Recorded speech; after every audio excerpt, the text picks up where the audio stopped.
Are you a burnt out overachiever buried in responsibilities? Do you miss laughing with your friends, just laughing from the gut? Do you feel like life's passing you by? If you've been wishing for some kind of shift, you're in the right place. Welcome to 52 Weeks of Hope, the show where we take you off the hamster wheel by ditching your to do list for the to don't list. This is where you get to learn how to make that lonely ache vanish, learn self compassion techniques, and to give yourself grace. I'm Lauren Abrams, and I get to help you feel that magic again since going through my own dark night of the soul, so you can learn from my experience and the mentors and experts I meet along the way. And today we're talking to author, 3 times TEDx speaker, and your communications guru, giving you clarity and voice, Sam Horn. Do you ever get tongue tied or wonder how to respond to a question? Would you love to know the best and most memorable way to tell someone what you do or about yourself? Wouldn't you just love to drop the elevator pitch? Imagine knowing the perfect response from work settings to parties to dog parks. You get to have that because we have the expert here today. Sam's going to let you know what to say and what not to say at home, work, online, in public. She's here helping you to respond on your feet.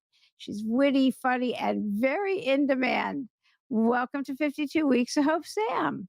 Thanks so much, Lauren. I'm looking forward to sharing some stories and insights with your community. Thanks. And I've got your newer book, Talking on Eggshells. You've got, I mean, your bio is so long. I'm not going to go through all of that. And you are the communications guru, which I absolutely love. I was communications major. I ended up going to law school, but I went at night to Annenberg School of Communication and I was going to get my doctorate in it. And I had gotten married during that time, and he's like, paycheck. Like that was enough of the education. But I love the way communication moves us. And is this something that like it's intuitive to you, or like how did you fall into it? We all end up doing what we're supposed to or meant to do, I believe. But how did you end up in this? Isn't it ironic is that we're taught math and science and history in school. We're not taught what to say when someone blames us for something that's not our fault. We're not taught what to say in the first 60 seconds of a presentation that gets people's eyebrows up. So I figured that I was going to share real life examples that we face at work, at home, and online on what to say when we don't know what to say. And as a result, I've had a chance to speak around the world for groups ranging from Intel to Oracle to Accenture. And it all is on exactly what's a situation you face and you're tongue tied or tongue twisted. Here's what to say so that you can create confidence in that situation. Yeah. And I love your TEDx talk where actually you have a couple of my favorite quotes, like enough about me. What do you think about me? And the Carrie Fisher one with something isn't fast enough. What is instant gratification yes, takes too long. So yes, shall I put people in the scene of remember yes, Carrie Fisher, cinnamon bun ears, yes. star right? Well, I helped start and run the Maui Writers Conference for 17 years. You could jump the chain of command, pitch your screenplay to Ron Howard. You could pitch your novel to the head of Simon and Schuster. It was just unprecedented. And Carrie Fisher was one of our favorite keynoters. And I will always remember she took the stage and she gripped the lectern and she paused for the longest time. And then she leaned out to the group and she said, instant gratification takes too long. And that's the premise of what we talk about is the clock starts ticking the second we start talking. How can we hit the ground running so that what we say is so interesting, so relevant, so actionable that even the busiest, most skeptical people choose to give us their attention? Okay. So how can we? Good. Okay. So everyone think of a situation coming up. Maybe it's a meeting where you're going to be giving a report. Maybe you're speaking for your local PTA or Rotary Club or your industry organization. Let me tell you a quick story about what you can say in the first 60 seconds that's guaranteed to get people interested. So you may know that I helped start, I was a pitch coach for Springboard Enterprises, and we've helped entrepreneurs generate 26 billion in funding. So Kathleen Callender, who is a Springboard client, came to me. She said, Sam, I got good news and I got bad news. I said, what's the good news? She said, I'm speaking in front of a room full of investors at the Paley Center in New York. I said, that's fantastic news. I said, what's the bad news? She said, I'm going at 2:30 and I only have 10 minutes. She said, you can't say anything in 10 minutes. And I said, Kathleen, you don't have 10 minutes, you have 60 seconds. So here's the 60-second opening we came up with. And I hope everyone listening is ready to take notes because we're going to unpack this. There's 3 steps to it so that wherever you go and you want people's attention, if you do this, they will give you their attention and their respect and maybe even their yes. Ready for that 60 seconds? Okay, go. Okay. Did you know there are 1.8 billion vaccinations given every year? Did you know up to a third of them are given with reused needles? Did you know we're spreading and perpetuating the very diseases we're trying to prevent? Imagine if there were a painless one use needle for a fraction of the current cost. You don't have to imagine it. We're doing it, and she's off and running. Are your eyebrows up, Lauren? Yeah. And you talk about what eyebrows up means. You bet. Is that back to the Maui Writers Conference? Is that there was a woman who walked out of her session with tears in her eyes. I went over, I said, "Are you okay?" She said, "I just saw my dream go down the drain." And I said, "What happened?" She said, "I put my 300-page manuscript on the table. The agent took one look at it, said, I don't have time to read all that." And he said, "Tell me in 60 seconds what your book is about and why someone would want to read it." She said, "My mind went blank." She said, "I spent 3 years writing it. I thought it was his job to sell it." And I talked with Bob Loomis, who was senior VP of Random House. And he said, "Sam, we've seen thousands of proposals. We make up our mind in 60 seconds whether something is commercially viable." And Lauren, that next day I stood in the back and I watched pitches and I could predict who was getting interest in their project without hearing a word being said based on one thing. Guess what it was? Well, I already heard. Yeah, I did Right. research on you, and I was shocked when you said it's the eyebrows. I was like, "What?" But this is We so can good. Go. just right now, everyone watching, think of what do you care about? What do you want other people to care about? Could be an idea, could be a product, could be a business, could be a service, could be some cause that you care about. You can predict in 60 seconds whether the person you're talking to cares. Just watch your eyebrows. Because if their eyebrows are crunched up, like right now, don't you feel confused? Yeah. Confused people don't say yes and they don't keep listening. Now, if their eyebrows are unmoved, it means they're unmoved or they've had Botox.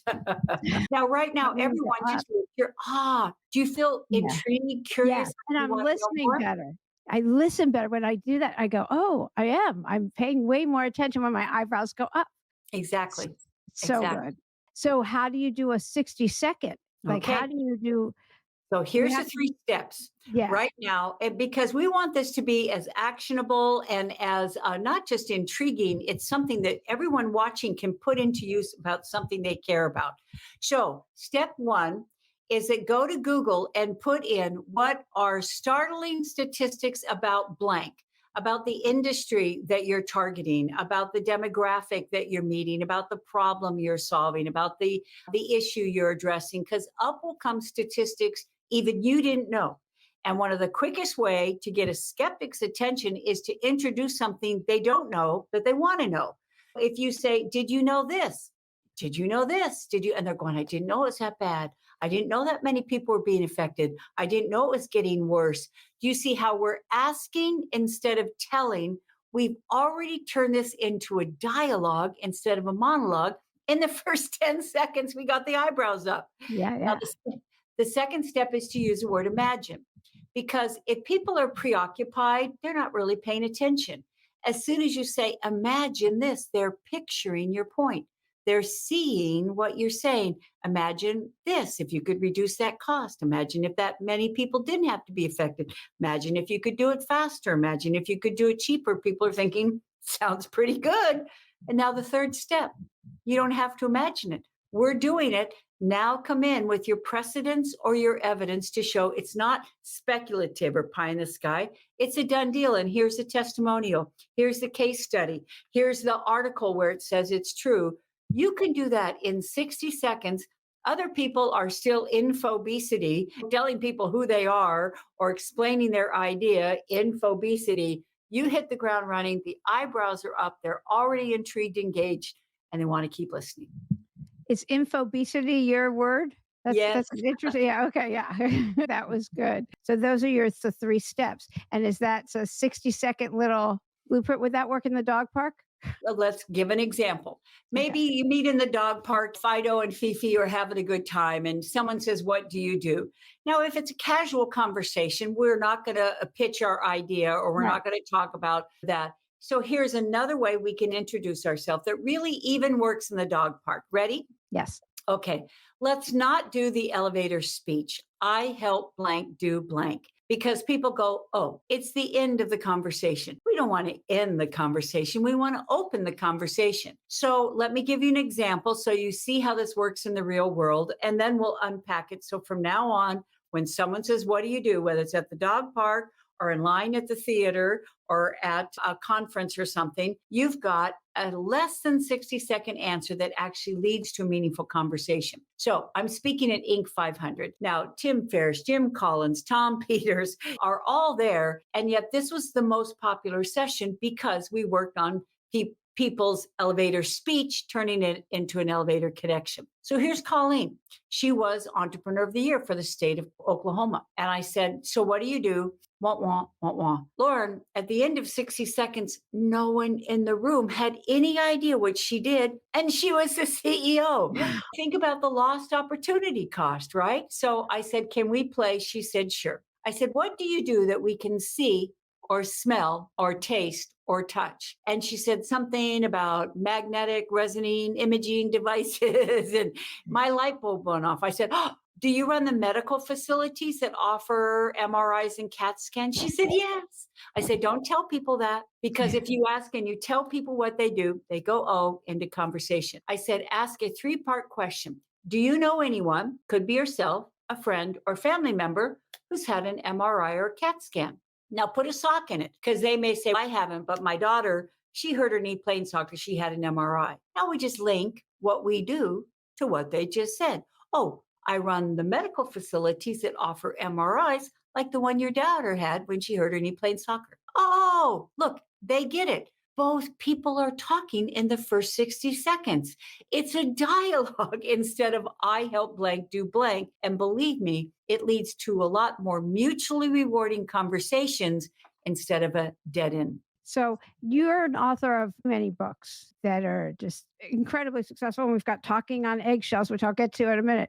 How would you introduce yourself? Ah, You thank you.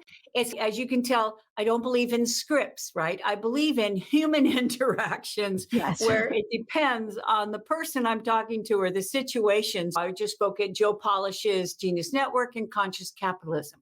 So I ask myself, what would people there care about? What would they be interested in? What is relevant to them where they would want to talk about it? I know that many people want to write a book. So I do a lot of different things, but I'm not going to throw it all in an Yeah. introduction and have people backing up as fast as they can. So I might say, do you know anyone? Could be yourself, someone in your business, or a colleague who is interested in writing a book. And then I put a sock in it. And Uh-huh. they're going to say, that would be me, or that would be our VP of sales, or that would be my brother, or something like that. Now, I would ask another question. Have they already started it? Do they have a working title or something? Because they're going to say, oh, they've been talking about it for years, but they Yeah, haven't yeah, done yeah. anything. Or Sounds they may right. say, oh, yeah, every morning he gets up at 5 and writes for an hour. See, we ask another question, because then I can say, I help people like your brother who's got an idea actually get it out of their head and into the world in under a year. Ah, how do you do that? What's an example of that? And once again, we're off on a genuinely, mutually interesting, rewarding conversation, all because I asked instead of explained. Yeah, no, and that is so good. And Sam does have all of that. It's on her website. It's all the links are there. Don't worry. And I love that the way you just did that. And this is why I said your bio is so long because you've also authored what 9 books? I don't even. Yeah. Okay. And oh, there's a term in your newest book, Talking on Eggshells, that I love. Proactive grace. But before I get to that, there last year's word of the year is authentic. And this is what everything you're talking about is. And it's just so interesting that what was it before? Like we weren't being authentic. Like how do you connect if you're not being authentic? And this and your newest book, Talking on Eggshells, is it's about kindness. There's so much about kindness and like how can we not be kind? And how are you not going to connect if it's that way? So why did you Okay, so what prompted this book? I'm holding up the book for everybody who's not looking at the video, Talking on Eggshells, which is fabulous and it's easy to read. If you just go to the index itself, you can look up just what you want. Are you being bullied? Are you being manipulated? You want to know what to do if you're being manipulated? Like everything. It's just very easy. Just what kind of relationship are you looking to deal with? Just look at the index. There it is. It's just easy and it's fun. It's fun to read. It's real life situations and scenarios. So now you can answer my question. And Lauren, first, thank you, because my dad used to say, if someone gives you a compliment, it's always welcome. However, if it's from a colleague and they pinpoint one of your values, it's even more meaningful. And what you just said is that in a world of infobesity, I didn't want to write a book that was hard to read or that was so like, oh my gosh, this is like hard work, etc. So as you say, the table of contents is what to do if someone was blaming you for something that's not your fault, what to do if someone is interrupting you, what to do if someone's like a nonstop talker. And then it's a real life situation. And then we unpack it so that if you're ever in that situation again, finally we know what to say instead of what not to say. Want one of my favorite examples? Yes, definitely. Okay. Now, I believe in juxtaposing. As long as people aren't driving, if they get a fresh piece of paper and they put a vertical line down the center, on the left are words to lose, and on the right are words to use, because there really are words that trigger resentment and resistance, and we can replace them with words that actually set up rapport and respect. Why wouldn't we do that? So here's an example of how we can do that. And there's actually many words to lose and their replacement. Here's one. So I'm visiting my son, Andrew, in Brooklyn, and his 1-year-old son, Hero, is crawling across the floor. He hauls himself up on a guitar over in the corner. He starts banging on the strings. Now, over on the left, Andrew could have said, stop banging on the strings. He could have said, you should have been more careful. He could have yanked the guitar away, all of which would have made Hero feel worse. Lauren, instead, he said one word. You know what the word was? Mm. Gentle. And I saw Hero's face transform in front of me. And he reached back to the guitar. He went strum. And in that moment, Hero made music. And it was because instead of shaming his behavior, Andrew shaped his behavior. Instead of criticizing him for doing it wrong, he coached him on how to do it right. Instead of losing face over that situation, he will learn from that situation, because instead of making him feel bad, Andrew showed him how to do it better. So I hope everyone listening and watching, let's get rid of that word should and stop. Because if we say, stop interrupting me, stop teasing your sister, stop being late, or you should have called if you were, when we use the word should and stop, we actually reinforce the negative behavior. Instead, what do we want them to start? Instead, what do we want them to do next time, from now on, in the future? Now we're being a coach instead of a critic, and we're shaping their behavior instead of shaming it. I love that. And this book is full of these kinds of examples. There's a whole bunch of, not graphs, what would you call it? They're all through it. And in the back, there's just a whole list of them, of a column of what to say and what not to say, like the better choice, I'll say. Lauren, I'm so glad you brought that up. And there is a reason why I did that. And if we want to make complex ideas crystal clear, I'm going to give you the answers to the test. Whether you're in a meeting and you're taking notes, whether you are writing a book, whether you're giving a presentation, whether you just want people to hear what you're saying and be able to act on it. Once again, get a fresh piece of paper, put a vertical line down the center. On the left, what are the beliefs and the behaviors that are sabotaging success? Over on the right, put the beliefs and the behaviors that support success. So do you see how, if we're talking about when people complain, over on the left, put don't explain, because explanations come across as excuses. Yes. They actually make things worse because people feel we're not being accountable. So now let's show the shift. Let's show what to say instead of not to say. Over on the right, write down the A train. A for agree, A for apologize, A for act. instead of say that we're late picking someone up and they said, you were supposed to be here an hour ago, over on the left, explain, I know I got caught in traffic. And they say, why didn't you call? Oh, my phone died. I couldn't see down, And down, I'm down. listening, and I'm listening for the apology. Wait, when are you going to apologize? As you're saying this, like, Lauren, see over on the right, look what happens if we say A for agree. You're right. I I like was the A supposed for to be agree here and an A hour for ago. apologize. I like that A. Yeah. I Yeah. haven't heard that before. So Yeah. wait, I don't want to lose this thought because I know so many people, and you've got help people write books and everything else and get it done. I know so many people that have been working on their book. So what if they're procrastinating? What's on the other side of that? I'm so glad you brought that up. And once again, I believe you give the real life example first to show how this is in the real world, and then you unpack it, you reverse engineer it so people can apply it to their own circumstances. So, very first year of the Maui Writers Conference, I was the MC as well as the executive director. So I would go in the morning and walk the beach to get my introduction straight for the day. Here's this woman crying on the beach. And I went over, I said, are you okay? She said, I don't belong here. I said, you don't belong here? She said, who am I to write a book? She said, it's like you're putting yourself up on a pedestal. I know you don't. I'm perfect. I'm not perfect. It feels arrogant. I don't think that I've got what it takes to write a book. And I said, Jana, I said, what do you want to write about? She and her husband had adopted a child, and he was very challenging. She said, I went to the bookstore. I went to the library to try and find books. There are all these books on what a blessing it is to be an adoptive parent. They made me feel worse.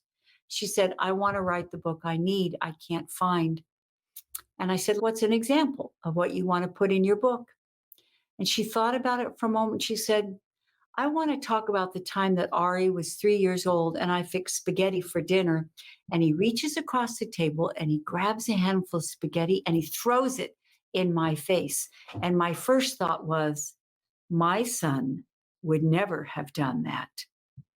And the shame that I felt that thought had even occurred to me. I said, what else? She says, even though it's challenging when it's time to send pictures of Ari to his birth mother, I edit out the cute ones because I live in daily fear she's going to change her mind and want him back. And I said, Jana, the question to ask is not, am I perfect? Do I have a PhD? Do you know what the question to ask is?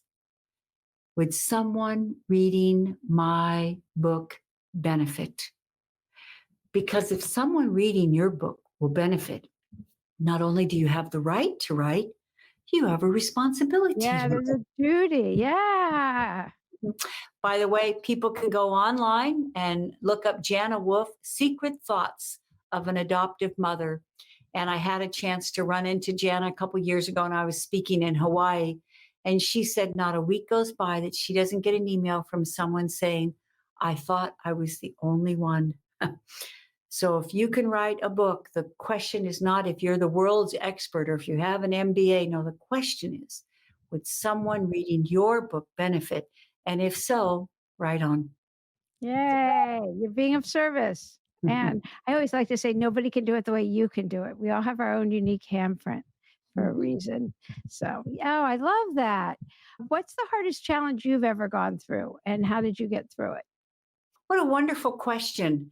I think the hardest challenge I ever went through was probably my divorce. And it was a toxic divorce. And at that point, what I wanted more than anything in the world was for my sons to grow up and to be healthy individuals who had loving relationships with women, had the light on in their eyes, and they were doing work that mattered and that they were good citizens. And how I got through it is Mary Morrissey says, hold the vision, not the circumstances. Ah, And so that was my vision, is that we would get on the other side of this, that I would continue to act in integrity, that I would model for my sons how to be respectful to others and to hold on to that vision and belief that they would grow up to be, as I said, happy, healthy, contributing adults in loving relationships. And that's happened. It's one of the great gifts of my life. I love, love, love that. And one of your earlier TED Talks, it's your son, I think, that saying something to you that prompted you to become an author, which I absolutely love when he's like, "Why are you working yourself to death?" Which I particularly love because I've been on, and you may have heard it in the introduction, on a whole thing about taking the pause, take a breath, get off the hamster wheel, play with your kids, because it's answers emerge in the pause. It's why you talk about taking a walk on the beach before giving your speech, and I just think it's so important. So how do you take your pause? Are there certain things that you do so that you're not constantly on the hamster wheel, because it seems to me that you do a lot. Here's the origin story of what Andrew had said that actually changed the course of my life. Is that I had just finished a very intensive consult in Southern California, and I was returning the rental car, and Andrew called, and he sensed something in my voice, and he said, "What's up, Mom?" I said, "Andrew, I'm so exhausted. I don't know how I'm going to get on that plane tonight. I've got to fly back to DC and fly back to do a keynote in San Francisco in a couple days. I don't know how I'm going to do it." And thank heaven, he said, "Mom, there's something about you I don't understand. You have your own business. You can do anything you want, and you're not taking advantage of it." And I realized out of the mouths of 20 somethings, and that along with a quote from Paulo Coelho. And he said, "One day you're going to wake up and there won't be any time left to do the things you've always wanted to do." So I gave away 95% of what I owned, and I took my business on a year by the water. And I sailed the Chesapeake Bay and went to Giverny, Monet's garden, and I interviewed people. And I said, "Are you happy? And if so, why? And if not, why not?" And the river that ran through my interviews is that how many people were so busy. And when I said, "What do you want to do?" And they said, "Well, I'm going to do that when I retire. I'm going to do that when the kids go off to school. When I'm going to do that when I finish this project." And there was a 30 something, and he was married. He had a full time job. He had two kids with special needs. And when I said, "What's your dream?" And he looked at me and he said, "I don't dream anymore. It's too painful." And I wrote a book called Someday is Not a Day in the Week. And Lauren, right in alignment with your work, is the clock is ticking. And that's not morbid, that's motivating. Who and what really matter? And what can we do to spend more time with them now instead of waiting for later? Because now is the new later. Oh, I love that. That the origin of 52 Weeks of Hope is me interviewing a much older demographic saying, "Why are we here? What have you gleaned from living life?" They say nobody on their deathbed wish they worked harder, made more money. What have you gleaned? And the answers are in connection with others, and it's not on a screen, it's physically being with other people. And we need community, we need to be together. And I just love that the commonality there. Do you have a message of hope you want to give? Sure. It is Catherine Graham of the Washington Post said, "To do what you love and feel that it matters, how could anything be more fun?" And once again, if one of the great joys of my life is helping people get crystal clear about their contribution, because Pablo Picasso said, "The purpose of life is to find your gifts. The meaning is to give them away." So I help people figure out their legacy message. What have they learned over the years? What do they want to pass along? How could they put that in a book? How could they put that in a TEDx talk? How could they put that in something that is their message in a bottle so that they are clear about their gifts, they're giving them away, and they're leading a life of ikigai, and that's a Japanese word for a reason to wake up in the morning, something to look forward to, so that on a daily basis, we're making time for who and what matters. And we're living our life purposefully in a way that we know that we're making a difference. That's great. Is there something that people listening, because everyone listening cannot work with you, or maybe they could? I have no idea. Really how that works. I know you have some videos and everything, but the one on one, are there certain steps that people could take to start on that path? You bet. I do have a couple of online programs. One is So You Want to Write a Book, that actually talks you through that step by step process. And it's this inspiring, oh my goodness, I wouldn't have known about that. Oh my goodness, I would have spent all that time going down that wrong path. So that is one option. Another is that my books are available on Audible, and you can often get an Audible book for $1. And so places to start are probably the Some Days Not a Day in the Week book, because that helps you get clear why you're here. And then how are you going to make that happen now and not someday? And maybe the second book would be, probably the Got Your Attention book, because it is now, whether you're working in an organization, whether you have your own business, whether you're a single mom, whatever, it is figuring out how you can communicate what you care about so other people care about it too. Whether that's your kids, whether that's your boss, whether that's an investor.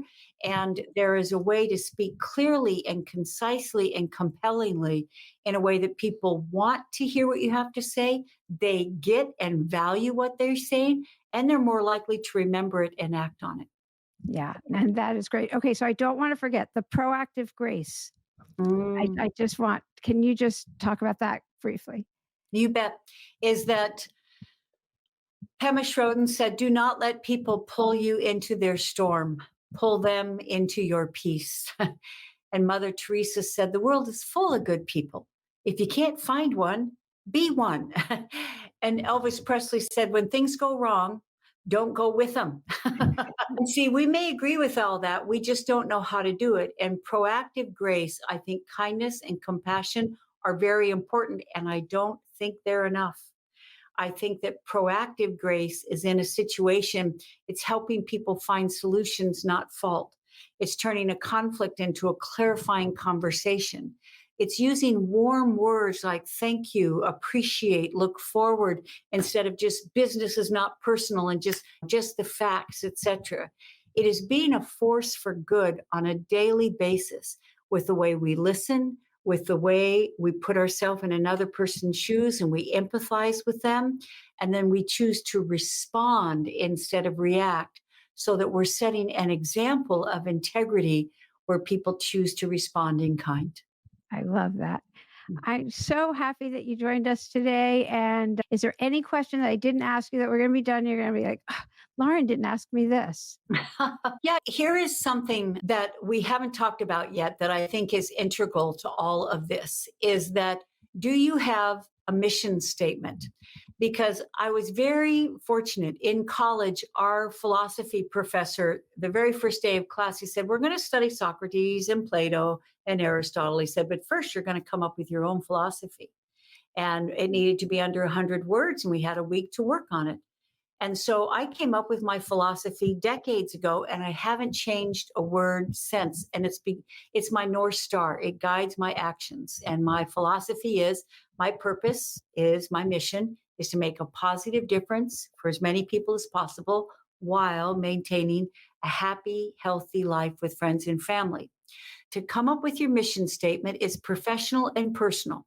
So, what is your goal in terms of your career or your legacy, or how you're going to add value in your community, etc., while doing what? While loving life, while being out in nature, while spending time with the people you care about. Because if you have clarity about that, if you post it where it's in sight, in mind, on a daily basis, when we start getting busy, when we start getting pulled off course, we have a way to come back to center and to be crystal clear how we can continue to be the person we want to be, even when other people aren't. Ah, that's good. I'm so glad you added that. That's amazing. Thank you so much for being a guest today on 52 Weeks of Hope. You're welcome. I hope that people have found it inspiring and useful, and they get clear on their ikigai and their mission statement, and then they lead into it on a daily basis. Yeah, same.